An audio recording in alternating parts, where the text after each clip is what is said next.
دوستو اللہ کے رسول صلی اللہ علیہ وآلہ وسلم نے اپنے پیروکاروں کی مکہ سے یثرب ہجرت کی حوصلہ افزائی کی، لیکن ان میں سے ایک فرد ایسے بھی تھے جو پہلے ہی ہجرت کر چکے تھے۔ ابو طالب کی وفات کے بعد ان کے بھتیجے ابو سلمہ رضی اللہ تعالیٰ عنہ جب ایمان دینے والی ہستی سے محروم ہو گئے تو اپنے خاندان کے ظلم و ستم سے بچنے کے لیے مکہ چھوڑ کر مدینہ کی جانب چل پڑے۔ اپنے چھوٹے بچے کو زوجہ کی گود میں دے کر انہیں اونٹ پر سوار کیا اور اونٹ کی مہار اپنے ہاتھ میں لے لی، لیکن ان کی زوجہ ام سلمہ رضی اللہ تعالیٰ عنہا کا تعلق بنی مخزوم کی دوسری شاخ بنی مغیرہ سے تھا اور وہ ابو جہل کی حقیقی چچا زاد بہن تھی۔ ان کے خاندان کے کچھ لوگوں نے ان کا پیچھا کیا اور ابو سلمہ رضی اللہ تعالیٰ عنہا کے ہاتھ سے اونٹ کی مہار چھین لی۔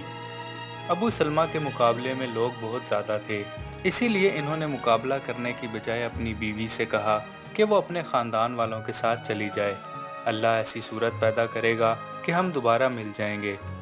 جب ابو سلمہ رضی اللہ تعالیٰ عنہ کے قبیلے بنی مخزوم کی دوسری شاخ کو یہ خبر ملی تو بنی مغیرہ کے لوگ ان پر سخت ناراض ہوئے۔ پھر انہوں نے بچے کو اپنی تحویل میں لینے کا دعویٰ کر کے معاملہ مزید بگاڑ دیا۔ یوں تینوں ماں، باپ اور بچہ ایک دوسرے سے جدا ہو گئے۔ یہ بہت بڑا ظلم تھا۔ اس سنگ دلی کے نتیجے میں قبیلے کے لوگوں کو ان پر ترس آیا اور بالآخر فیصلہ ہوا کہ وہ اپنے بیٹے کو اپنے ساتھ لے کر اپنے شوہر کے پاس جا سکتی ہیں۔ دوستو، حضرت ام سلمہ رضی اللہ تعالیٰ عنہا ایک اونٹ پر سوار ہو کر تنہا روانہ ہوئی۔ تقریباً 6 میل کا فاصلہ طے کرنے کے بعد انہیں قبیلہ عبد الدار کا ایک فرد عثمان بن طلحہ ملا۔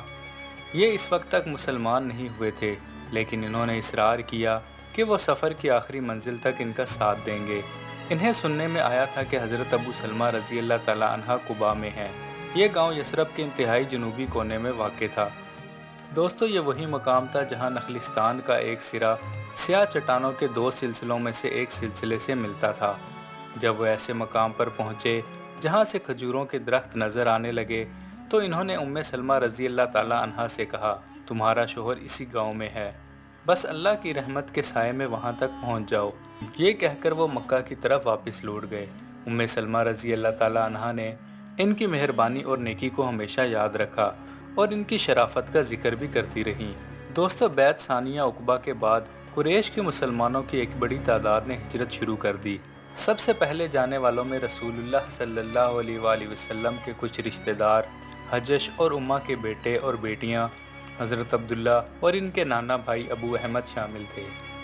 ان کی 2 بہنیں حضرت زینب اور حضرت حمنہ رضی اللہ تعالیٰ عنہ بھی تھیں۔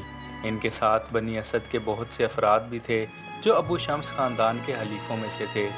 حضرت حمزہ اور حضرت زید رضی اللہ تعالیٰ عنہ بھی ہجرت کر گئے، لیکن انہوں نے اپنی بیویوں کو وقتی طور پر مکہ میں ہی رہنے دیا، مگر حضرت عثمان رضی اللہ تعالیٰ عنہ اپنی بیوی حضرت رقیہ رضی اللہ تعالیٰ عنہ کو اپنے ساتھ لے گئے۔ حضرت عمر رضی اللہ تعالیٰ عنہ نے بھی اپنی بیوی حضرت زینب رضی اللہ تعالیٰ عنہ، اپنی بیٹی حضرت حفصہ رضی اللہ تعالیٰ عنہ اور کم سن بیٹے حضرت عبداللہ رضی اللہ تعالیٰ عنہ کو ساتھ لیا۔ حضرت حفصہ رضی اللہ تعالیٰ عنہ کے شوہر قبیلہ سہم کے حضرت حنین رضی اللہ تعالیٰ عنہ بھی ان کے ساتھ تھے۔ حضرت ابو سلمہ رضی اللہ تعالیٰ عنہ کے سوتیلے بھائی حضرت ابو بصیرہ رضی اللہ تعالیٰ عنہ نے اپنی زوجہ ام کلثوم کو ساتھ لیا۔ دوستو، یہ سہیل کی بیٹی تھی۔ ان کے علاوہ جانے والوں میں رسول اللہ صلی اللہ علیہ وآلہ وسلم کے 9 عمر چچا زاد بھائی حضرت زبیر اور حضرت علی رضی اللہ تعالیٰ عنہ بھی شامل تھے۔ زیادہ عرصہ نہیں گزرا تھا کہ رسول اللہ صلی اللہ علیہ وآلہ وسلم کے قریبی ساتھیوں میں سے صرف حضرت ابو بکر رضی اللہ تعالیٰ عنہ اور حضرت علی رضی اللہ تعالیٰ عنہ کے سوا سب ہجرت کر کے مکہ سے مدینہ پہنچ چکے تھے۔ حضرت ابو بکر رضی اللہ تعالیٰ عنہ نے آپ صلی اللہ علیہ وآلہ وسلم سے ہجرت کی اجازت طلب کی تو آپ صلی اللہ علیہ وآلہ وسلم نے فرمایا، جانے کی جلدی نہ کرو، ہو سکتا ہے اللہ تعالیٰ تمہیں ایک ساتھی عطا کر دے۔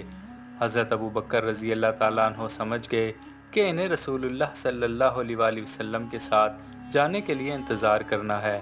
انہوں نے حکم دیا کہ ان کے 2 اونٹوں کو ببول کے پتے کھلا کر یثرب کے سفر کے لیے تیار رکھا جائے۔ مزید ویڈیوز کے لیے چینل کو سبسکرائب کریں۔